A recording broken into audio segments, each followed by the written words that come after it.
आपल्याला माहिती आहे बाय कॅमेरल हाऊस आहे, आपल्याकडे वरचा सभागृह आहे, आपल्याकडे खालचा सभागृह आहे. असं असताना बऱ्याचशा वेळेला मंत्र्यांना दोन्ही ठिकाणची कामं बघायची असतात. त्यातून उपमुख्यमंत्री असतील, मुख्यमंत्री असतील, त्यांना विविध विषयात वरच्या सभागृहातही बसायला लागतं आणि म्हणून बाय वे ऑफ अबॅन्डन्ड कॉशन आपण ती जबाबदारी इतर मंत्र्यांना देतो.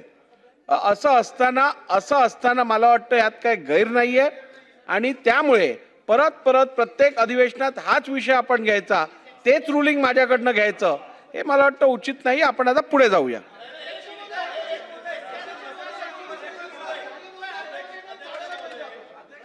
महोदय, रेकॉर्डवर नाही काढायला पाहिजे. 19 आणि 20 ला झालं नव्हतं. चुकीची माहिती येऊ नये. अध्यक्ष महोदय, राज्यमंत्री असताना राज्यमंत्री उत्तर देऊ शकतो. मंत्र्यांना उत्तर देता येत नसेल तर त्यांनी तसं सांगावं. चला चला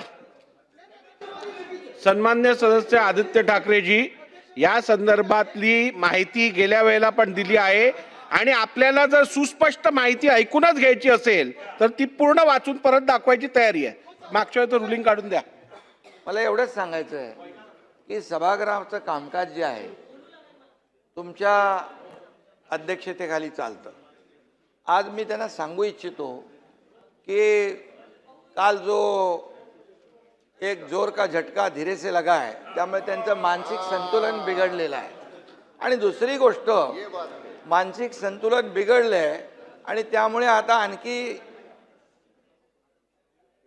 झटके लागणार आहेत. अध्यक्ष महोदय, तुम्ही सभागृहाचं कामकाज नियमानुसार चालवता आणि आजपर्यंत तुम्ही दिलेले निर्देश आणि तुमच्या अध्यक्षतेखाली या सगळ्या विरोधी पक्षाला देखील त्यांचे मांडण्यासाठी, प्रश्न मांडण्यासाठी जो काही वेळ देता तो आतापर्यंत कधी विजयभाऊ दिला होता का?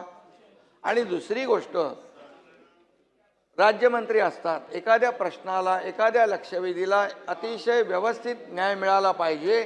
म्हणून तुम्ही हे जे काय कामाचं वाटप तुमच्या अध्यक्षतेखाली झालेलं आहे आणि ज्या ज्या वेळेस राज्यमंत्री जेव्हा प्रश्नाचं उत्तर द्यायला कधी त्याच्याकडून अधिक कमी जादा माहिती मिळते त्यावेळेस स्वतः मंत्री असतात, मी स्वतः येतो, मुख्यमंत्री स्वतः येऊन उत्तर देतात आणि त्यामुळे हे कलेक्टिव्ह आमची रिस्पॉन्सिबिलिटी आहे, जबाबदारी आहे.